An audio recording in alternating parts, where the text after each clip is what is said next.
Good morning, students. So, in the last class, we completed till the South Asia. What is South Asia? Only till here. Now, today we'll start with the governments as how democracy is important and how democracy has been practiced in other nations within the South Asia, right? So, here, students, we'll first start with Pakistan, okay? One of the most favorite nation of India diplomatically. So let's start with Pakistan. That is your neighboring nation as well. That is our neighboring nation as well. So in Pakistan, you must be very well aware that there has been military rule as well and democratic rule as well.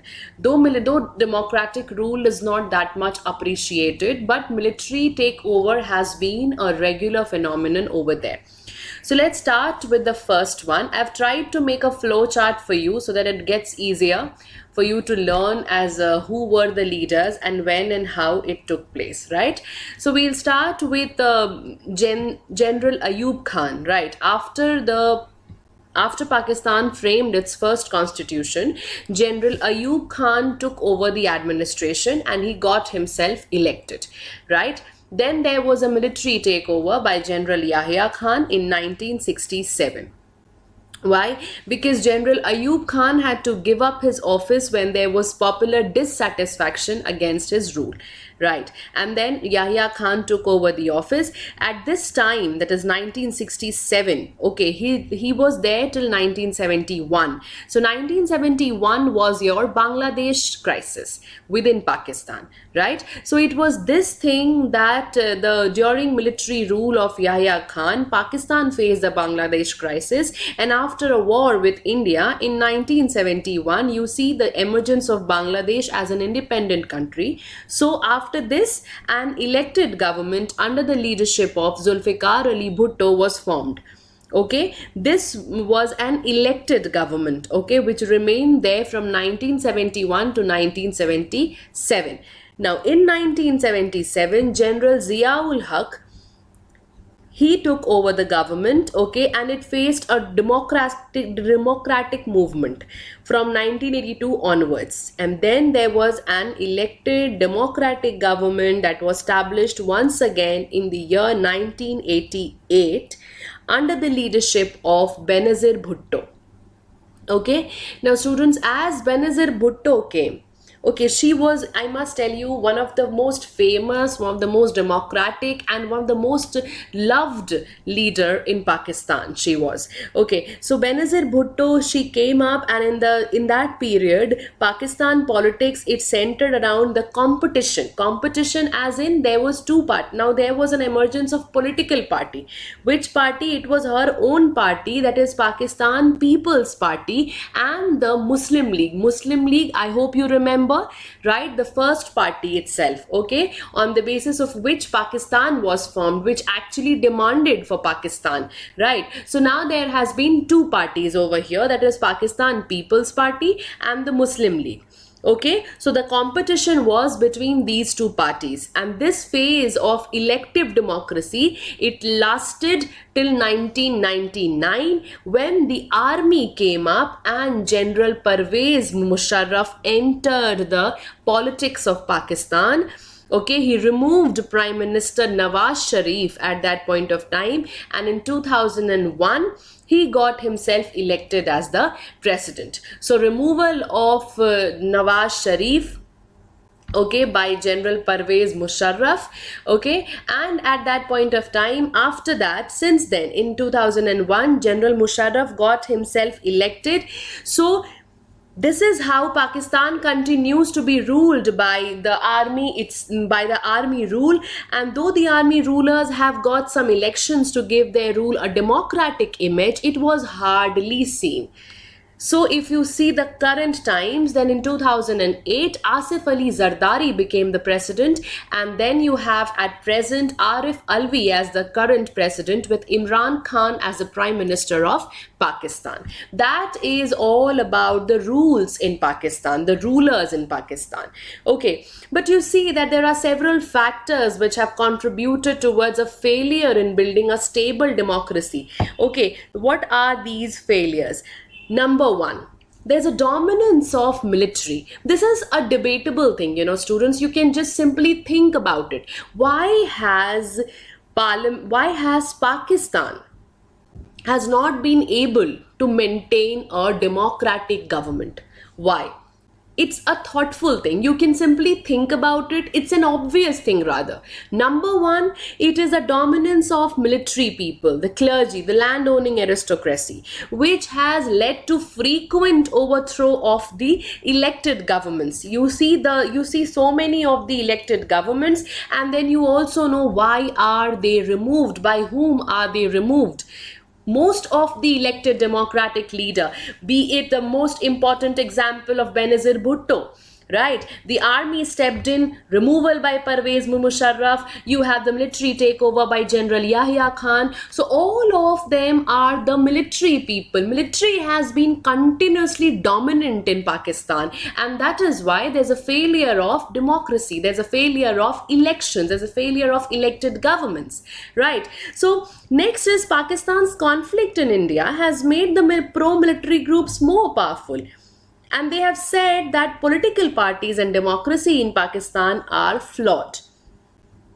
Also, Pakistan's security is harmed by these selfish-minded parties and a chaotic democracy. What is a chaotic democracy, students? Chaotic democracy are the ones where there is no stability. Right? And army stay in power is therefore justified by the people. The larger mass in Pakistan have accepted the army rule. Why? Because they think that the military can protect them from the various conflicts that Pakistan has invited, be it internally or be it externally. And while democracy has not been fully successful, there has been a strong pro-democracy sentiment in the country.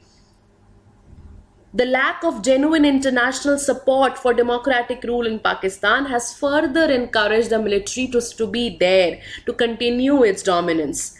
You see US, the other Western countries, they have encouraged the military rule, the military's authoritarian rule in the past for their own selfish reasons.